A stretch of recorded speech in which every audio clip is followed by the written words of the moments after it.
Enchanté de te connaître, Eklésia Selemba. Alors, veux-tu me raconter ton long métrage que tu vas passer samedi au cinéma, des Mureaux?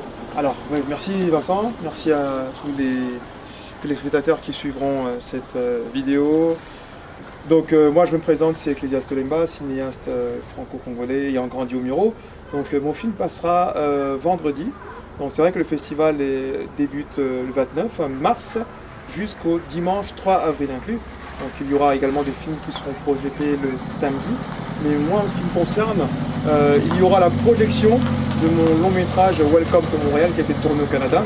Donc je suis le producteur, scénariste, directeur de casting et acteur principal, suivi de la projection également de mon documentaire qui s'intitule Voyage vers mes racines. C'est un documentaire que j'ai tourné en RDC en fait, donc à l'occasion de mon tout premier séjour au Congo. Et veux-tu parler de votre premier cours, de long métrage qui a marché apparemment au Welcome, c'est ça? Ouais, Welcome to Montréal. Welcome to Montréal, c'est mon deuxième long métrage, parce que le tout premier long métrage fut Le Prince du Ghetto, c'était tourné en 2011, et après il a vu le jour en 2012.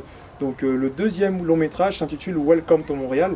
Effectivement, il a eu beaucoup de prix, donc le plus gros prix que j'ai eu, c'est le prix du meilleur film international africain de l'année 2020 lors des African Talent Awards. Donc c'est un événement de distinction qui récompense les meilleurs films de tout le continent africain. Donc j'ai été devant pas mal de gros films parce qu'en Afrique on a ce qu'on appelle Nollywood.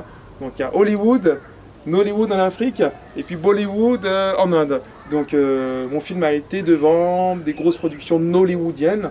Donc c'est quand même, c'était une sorte de consécration pour moi, quoi. Je m'y attendais pas et je pense que mes efforts ont été récompensés, puisque après ce prix-là, j'ai eu d'autres prix qui ont suivi, et vraiment, j'en suis très honoré, quoi. Ça a donné l'envie de continuer? Absolument, tout à fait Vincent, ouais, ça m'a donné envie de continuer et de redoubler encore les efforts, quoi.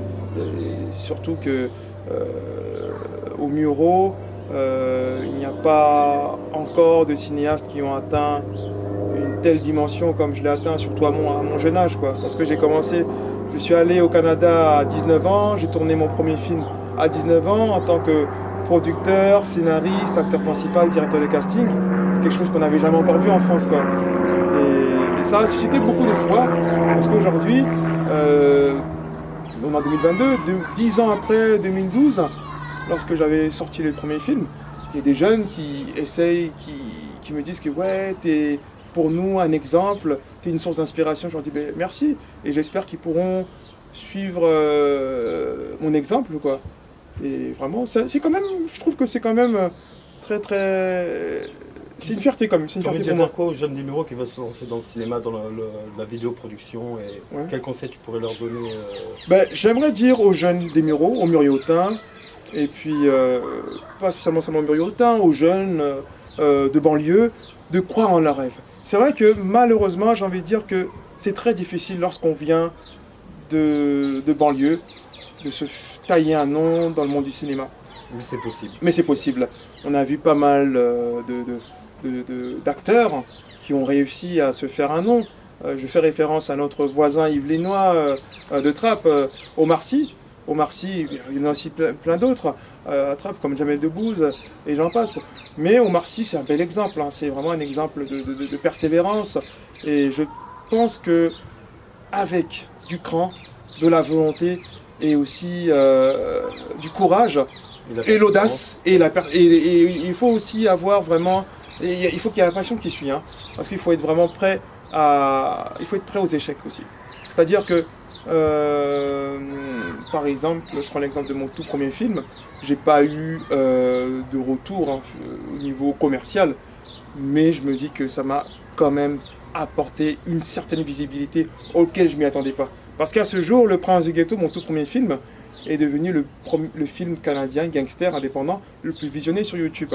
Il a atteint plus de 820 000 vues. Donc on n'est pas loin des 1 million de vues. Donc je me dis que, en fait, c'est drôle parce que, vous savez, je vais vous raconter une anecdote, Vincent.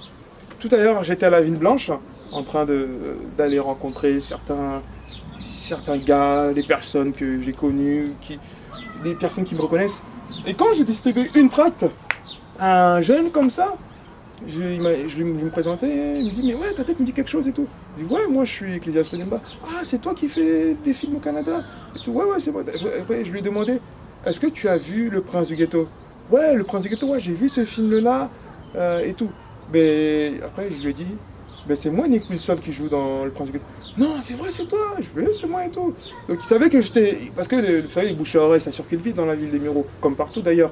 Et il savait pas que c'était moi, Nick Wilson, qui interprète le rôle principal dans Le Prince du Ghetto. Mais il savait que j'étais cinéaste, que je faisais des films au Canada. Donc tout ça pour dire que le film a eu un impact.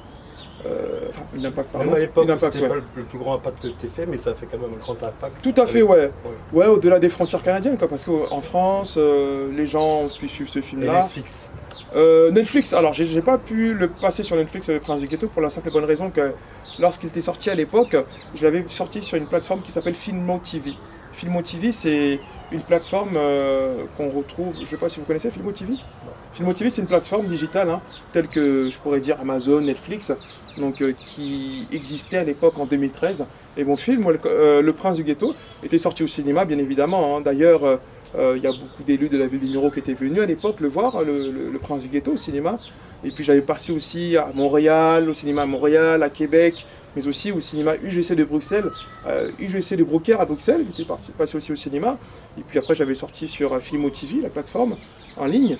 Et puis ensuite, une fois que mon contrat avec Filmo TV était terminé, je l'ai passé sur, je l'ai mis sur YouTube, quoi. Et depuis qu'il est sur YouTube, ça, les vues ont grimpé. Franchement, pour être franc avec vous, je ne m'attendais pas à ce qu'il puisse dépasser même les 10 000 vues. Et aujourd'hui, on est en 2022, je crois, 2022, il a atteint 820 000 vues. Donc je me dis que c'est incroyable.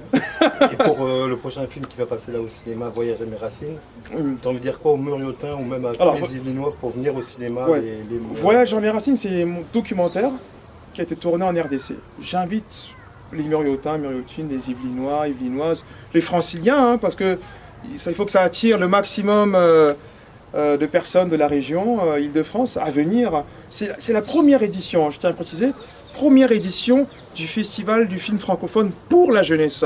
Alors, je ne vais pas faire un peu de la... Je ne vais pas vexer les doyens, les vieux. Hein.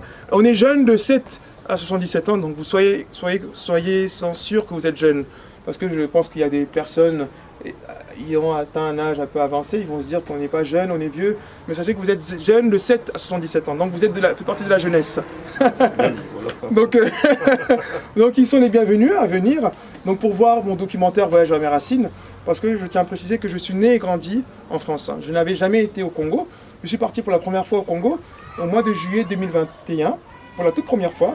Et ce voyage a été filmé par un réalisateur qui s'appelle Guy Mayada, donc, que je salue d'ailleurs. Et puis le directeur de la photographie est un cousin qui s'appelle Serge Congo, que je salue également d'ailleurs. Donc c'est eux qui ont pu être derrière la réalisation de ce documentaire qui dure, alors lors de la projection de vendredi soir, on va juste passer 1h30, parce qu'en réalité il dure 5 heures, il y a plusieurs épisodes. Ah oui. On va mettre juste 1h30, peut-être pas 1h30, 1h20, on va mettre sur 1h20, et puis ensuite, alors à partir de 20h, c'est Voyage à mes racines, ensuite à partir de 21h30, c'est Welcome to Montréal.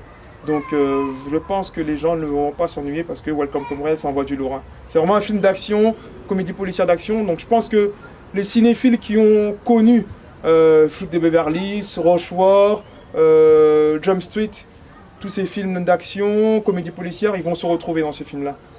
Donc. Alors on invite à tous les Muriotins, tous les Muriotines et au-delà de venir regarder le film le vendredi 1er avril à partir de 20h au cinéma Frédéric Dard des Mureaux. Donc on n'a qu'un seul cinéma aux Mureaux, donc soyez nombreux, venez nombreux. Venez tous. Venez voilà. Tous, voilà. Et merci à toi Vincent, merci beaucoup en tout cas. Très gentil. Merci beaucoup.